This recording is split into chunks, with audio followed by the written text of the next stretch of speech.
Injections lead to wrong antibodies responding to COVID, part 2. Okay, so let's begin. The first study was published in Science Immunology on December 22nd, titled Class Switch Towards Non-Inflammatory IgG Isotypes After Repeated SARS-CoV-2 mRNA Vaccination. We'll call this the Big D study.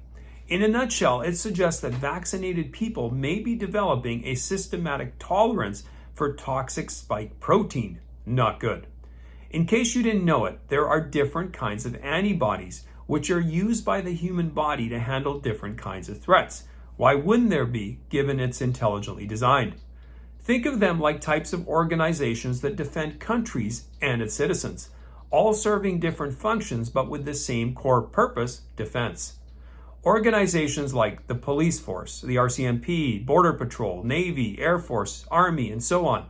The antibodies have short names like IgA, IgD, IgM, IgE, and IgG.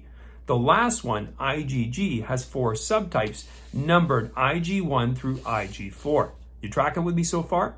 I've attached a link to the D study in the notes so you can, at your own leisure, explore and review what I'm about to share, as there's a lot of information here. You'll also find in there a chart showing the normal desired immune response to a respiratory virus by antibody type. Once you study this chart, you'll see that on one side, it shows you how active each of the antibody types were, which is called the neutralizing effect, because the antibodies neutralize the virus. You'll see 2 antibodies primarily doing most of the work. IgM accounting for about 37.5% on this chart, and IgG3 accounting for 42%. So make note of those numbers. On the other side of the same chart, you'll see the amount, the volume of antibodies found in the serum. Interestingly, IgM accounts for 8% of the volume and IgG3, 3%. And that's it. Obviously, they're present in small amounts by volume. Yet, as displayed by the other side that we looked at, they are still doing most of the work neutralizing the virus. The unsurprising takeaway is the type of antibody is way more important than how much antibody there is. In this case, the body needs IgMs and IgG3s to neutralize respiratory viruses. But note, there is no neutralizing role for the IgG4 antibody, even though when you look at this chart, there is some of it, basically 4%, still found in the body. There's a reason IgG4 does not appear in the neutralizing group, but we'll get to that in a minute.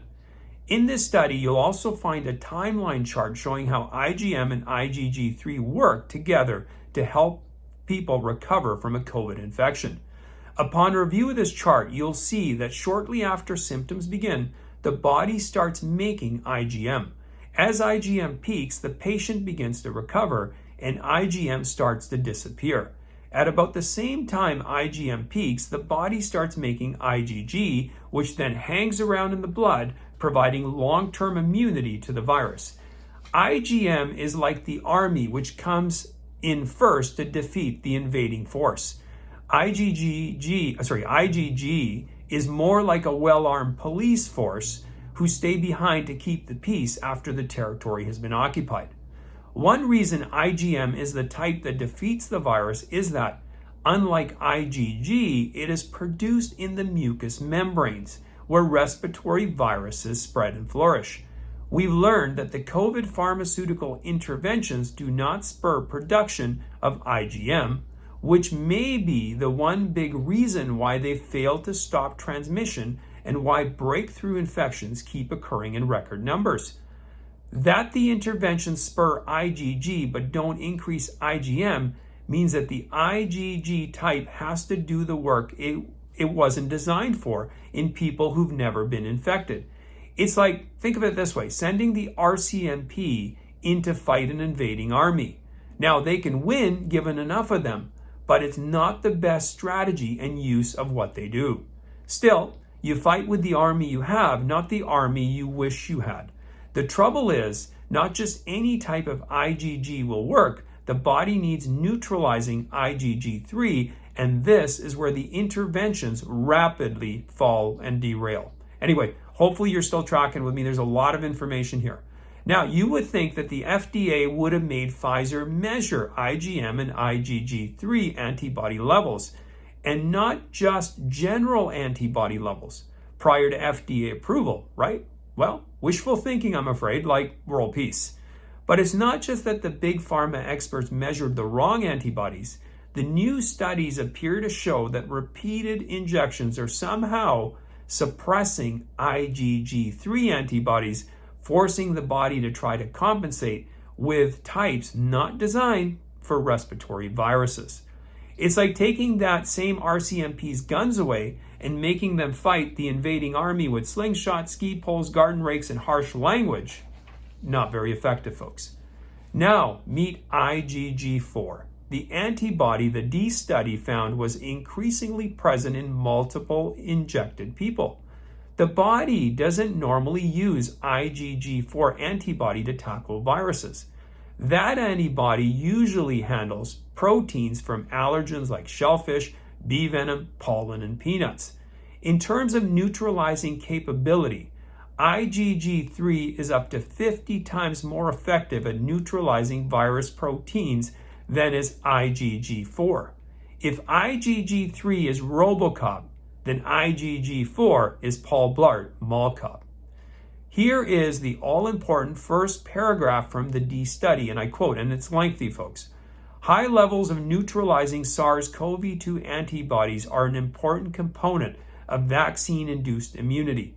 Shortly after the initial 2 mRNA vaccine doses, the IgG response mainly consists of the pro-inflammatory subclass IgG1 and IgG3.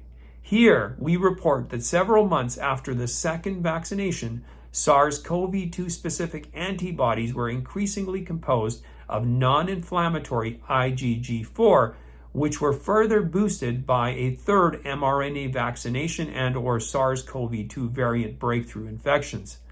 IgG4 antibodies among all spike-specific IgG antibodies rose on average from 0.04% shortly after the second vaccination to 19.27% late after the third vaccination.